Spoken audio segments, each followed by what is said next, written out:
हाथ पैरों को गला देने वाली ऐसी भयंकर ठंड में खुले आसमान के नीचे आंगन में बैठकर कपड़े धोती हुई मीनाक्षी देवी जी बार बार अपने बेटे के कमरे के दरवाजे की तरफ आशा भरी नजरों से देख रही थी। शायद वह अपने बेटे अनुज के कमरे से बाहर आने का इंतजार कर रही थी। जैसे ही अनुज अपने कमरे से बाहर निकला, मीनाक्षी देवी अपने गीले हाथों को साड़ी के पल्लू से पोंछती हुई अपने बेटे के पास आई और अपना चश्मा दिखाती हुई बोली, बेटा देखना, मेरा चश्मा गिरकर टूट गया है। तू बाहर जा रहा है तो क्या मेरे लिए नया चश्मा बनवा देगा? चश्मा के बिना मैं 2 दिन से परेशान हूँ। मीनाक्षी देवी जी ने अपने बेटे अनुज से बड़े ही प्यार से कहा। इतने में अनुज अपनी माँ पर गुस्से में भड़कते हुए बोला, माँ, बुढ़ापे में ना तो खुद चैन से रहती हो और ना ही हमें चैन से जीने देती हो। बस जब देखो नुकसान ही करती रहती हो। और आज चश्मा तोड़ दिया। 2 दिन पहले 20,000 का इतना महंगा मेरा मोबाइल तोड़ दिया। दिन पर दिन आप हमारे खर्च बढ़ाती ही जा रही हो। माँ, बाबूजी कोई खजाना छोड़कर तो नहीं गए हैं जिसमें से निकाल निकाल कर मैं आपकी जरूरत पूरा करता रहूं। आपके खर्चे हैं कि कम होने का नाम ही नहीं लेते। बेटा, वह मोबाइल मैंने जानबूझकर नहीं तोड़ा था। अब इस कड़ाके की ठंड में हाथ बिल्कुल जाम हो जाते हैं, ठीक से काम नहीं हो पाता। बहू ने जब फोन कमरे में लाने को कहा तो मेरे हाथों से मोबाइल छूट गया। इसमें मेरा क्या कसूर बेटा? बुढ़ापा है मेरा, तू नहीं समझेगा तो कौन समझेगा बेटा? मीनाक्षी देवी जी अपनी साड़ी के पल्लू से आंसू पोंछते हुए बोली, माँ, ठंड सबको लगती है, मैं भी बाहर ठंड में पैसे कमाने जाता हूँ। पैसे कैसे कमाया जाता है तुम्हें नहीं पता। अगर चश्मा बनवाना है तो 1 महीने का इंतजार करो। अभी ना तो मेरे पास पैसे हैं और नहीं मेरे पास समय है। यह कहकर बेटा गुस्से में पैर पटकता हुआ अपने कमरे में चला गया। मीनाक्षी देवी जी भी चुपचाप आंखों में आंसू लेकर अपने कमरे में चली गई। आज बेटे के शब्दों में शायद उनके दिल को दुखा कर रख दिया था। जब तक उनके पति जिंदा थे तब उन्हें छोटी छोटी चीजों के लिए किसी के आगे हाथ नहीं फैलाने पड़ते थे, और आज अपने पति के जाने के बाद उन्हें अपने बेटे बहू के रहमो करम पर पलना पड़ रहा था। और धीरे धीरे करके 1 महीना बीत गया, लेकिन मीनाक्षी देवी जी का चश्मा अभी तक नहीं बना था। उन्होंने भी दोबारा अपने बेटे से नहीं कहा, क्योंकि वह जानती थी कि उनका बेटा चश्मा नहीं बनवाएगा। इसलिए जो उनके पास थोड़े बहुत पैसे रखे थे उनसे वह अपना नया चश्मा बनवा कर ले आई। मीनाक्षी देवी जी अपने बेटे और बहू से बहुत दुखी थी। अनुज उनका इकलौता बेटा था। उसकी शादी को अभी कुछ ही समय हुआ था। जब से उसकी शादी हुई थी वह पूरी तरह बदल गया था। उसे अपनी माँ की थोड़ी सी भी परवाह नहीं थी। उसे अपनी पत्नी के आगे दूसरा और कुछ नजर ही नहीं आता था। एक दिन पास के ही मंदिर में सुंदरकांड चल रहा था। मीनाक्षी देवी जी का सुंदरकांड में जाने का बहुत मन था। उस दिन बहू भी अपनी सहेलियों के साथ किटी पार्टी मनाने जा रही थी।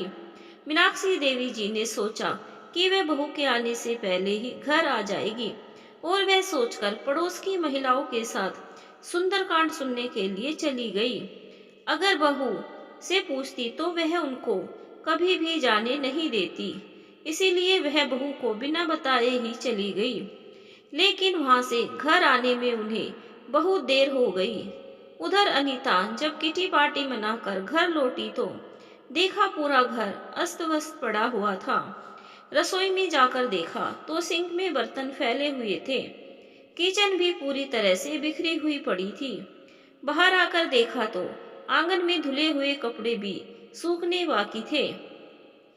अब पार्टी से आकर सारा काम उसे ही करना पड़ा। काम को देखते ही उसके तो तन बदन में आग लग रही थी। मंदिर से घर लौटते समय मीनाक्षी देवी जी मन ही मन घबरा रही थी। जैसे ही मीनाक्षी देवी जी घर पहुंची तो बहू आग बबूला हुए बैठी थी। जैसे ही मीनाक्षी देवी जी ने घर के अंदर कदम रखा, बहू बुरी तरह गुस्से में चिल्लाते हुए बोली, बुढ़िया कहाँ मर गई थी? मैं क्या थोड़ी देर के लिए घर से बाहर गई कि तेरे पर तो निकल आए? बहू के गुस्से से थर थर कांपती हुई मीनाक्षी देवी जी बोली, बहू, वो पास के मंदिर में सुंदरकांड चल रहा था। मेरा बहुत मन कर रहा था, इसलिए मैं सुनने के लिए चली गई। मीनाक्षी जी डरते हुए बोली, बुढ़िया तेरी हिम्मत कैसे हुई सुंदरकांड में जाने की? घर का सारा काम छोड़कर तुम वहां मजे से सुंदरकांड सुन रही थी और मैं यहाँ घर के कामों में लगी थी। तुझे क्या मैंने घर में फ्री फोकट की रोटियां तोड़ने के लिए रखा हुआ है? बुढ़िया अब मैं तुझे इस घर में नहीं घुसने दूंगी। अब जा यहाँ से, सारी जिंदगी मंजीरा बजाना और मंदिर में बैठकर सुंदरकांड सुनना। अब वह मंदिर वाले ही तेरा पेट भर देंगे, मैंने कोई तेरा यहाँ ठेका नहीं ले रखा है। अनीता मीनाक्षी देवी जी का हाथ पकड़कर धक्का देते हुए बोली, और आने दो आज तुम्हारे बेटे को भी।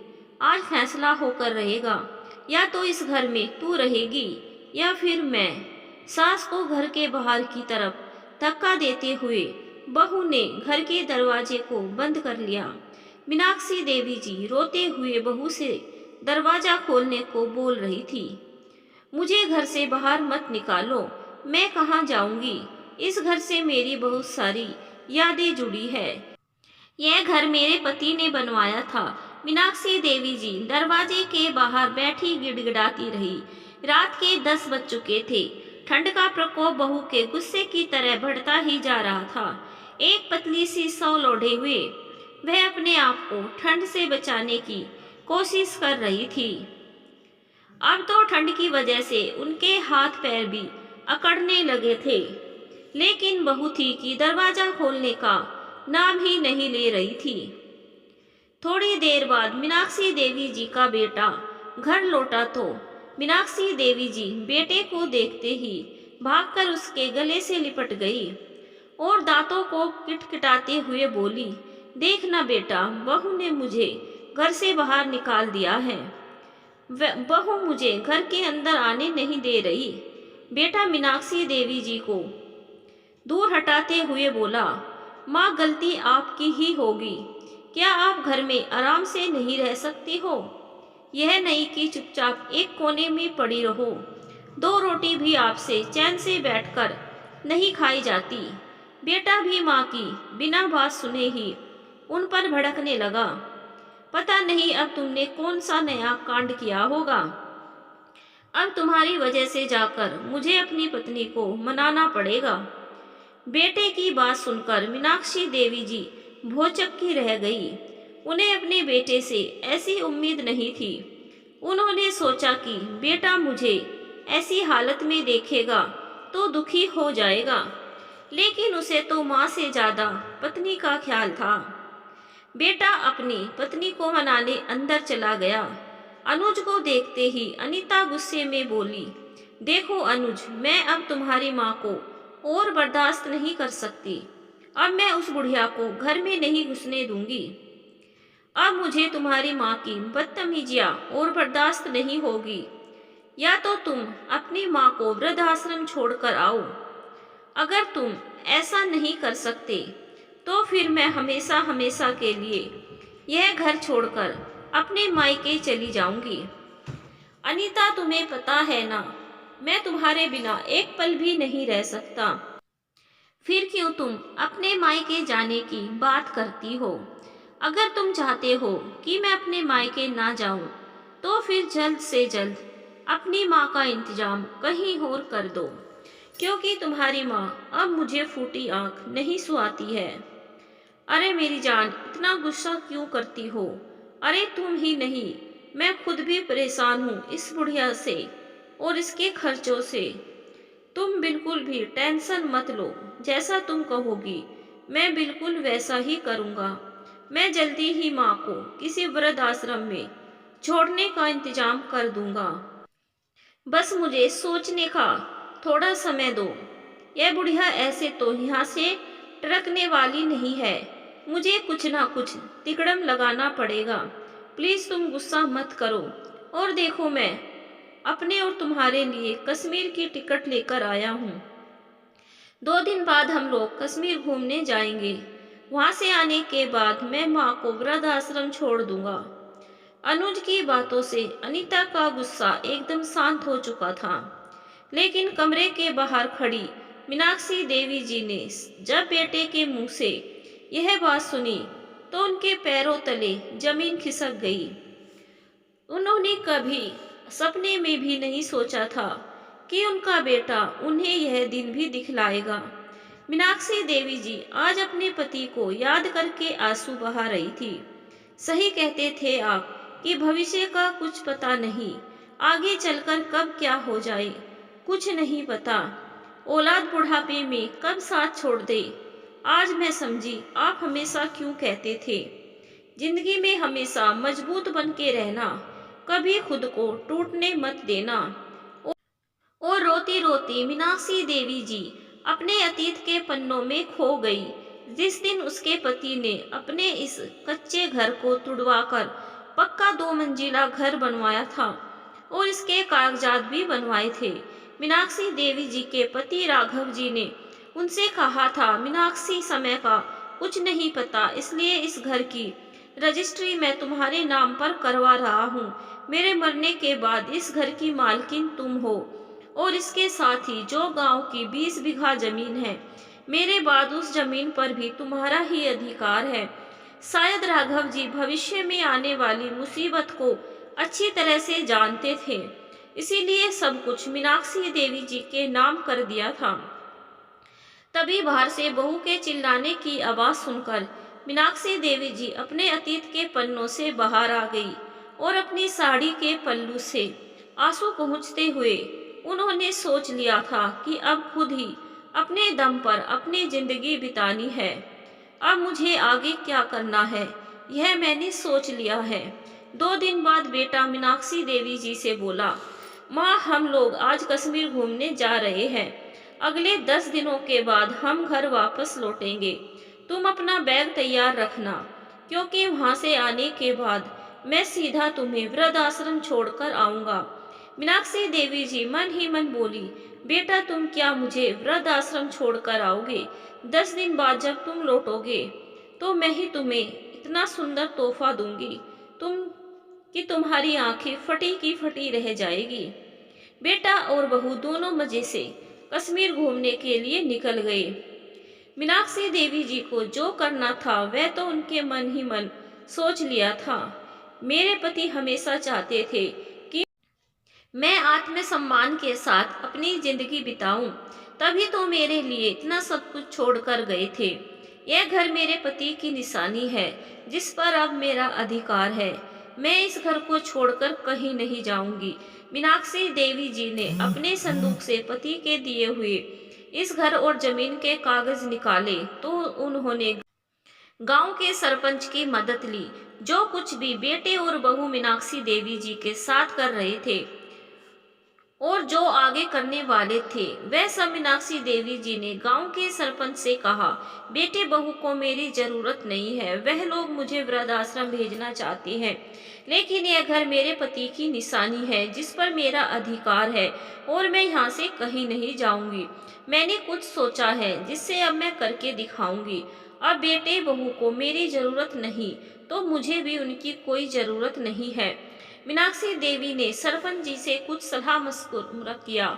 उन्होंने सरपंच जी की मदद से अपने गांव की 20 बीघा जमीन जो उनके नाम थी वह उन्होंने अच्छे दामों में बेच दी। उसके पैसे अपने अकाउंट में जमा कर दिए। उनका घर काफी बड़ा था। उन्होंने 1 हफ्ते के अंदर ही अपने पैसों से उस घर में कई कमरे बनवा दिए और घर के बाहर एक बड़ा सा बोर्ड लगवा दिया जिस पर लिखा था, मीनाक्षी देवी वृद्ध आश्रम।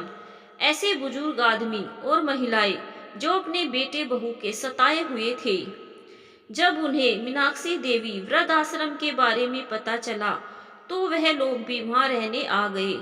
जब 10 दिन बाद बेटा और बहू घर लौटे तो उस बड़े से बोर्ड को पढ़कर दोनों की आंखें फटी की फटी रह गई। अंदर देखा उनका सामान बाहर एक कोने में पड़ा हुआ था। वही बरामदे में मीनाक्षी देवी जी और वहां रह रहे बुजुर्ग दंपति लोग बैठे हुए थे। बहू दनदनाती हुई मीनाक्षी देवी जी के पास गई और चिल्लाती हुई बोली, बुढ़िया तेरी औकात नहीं मेरे घर में रहने की और तूने इन सड़क पर बैठे भिखारियों को मेरे घर में लाकर बिठा लिया। हिम्मत कैसे हुई तेरी, निकल मेरे घर से। बहू मीनाक्षी देवी जी का हाथ पकड़ी हुई है। जैसे ही बाहर धक्का देने लगी, आज मीनाक्षी देवी जी भी पीछे नहीं हटी और ऐसा झन्नाटेदार चांटा बहू के गाल पर मारा कि उसकी आंखें बाहर आ गई। माँ, यह आप क्या कर रही हो? तुम्हारी दिमाग तो ठीक है ना? अपनी बहू पर हाथ उठाते हुए आपको बिल्कुल भी शर्म नहीं आई? बेटा गुस्से में चिल्लाते हुए बोला। आवाज नीचे करके बात कर बेटा। मत भूल तू मेरे घर में खड़ा है, जो कि अब मीनाक्षी देवी वृद्ध आश्रम में बदल चुका है। माँ, यह आप पागलों जैसी बातें क्यों कर रही है? एक बोर्ड लगा देने से यह घर वृद्ध आश्रम नहीं बन जाएगा। इस बोर्ड को अभी की अभी हमारे घर से निकलवाओ। बेटा, इस बोर्ड को निकलवाना भी मत देना। मैं भी तुम्हारी माँ हूँ।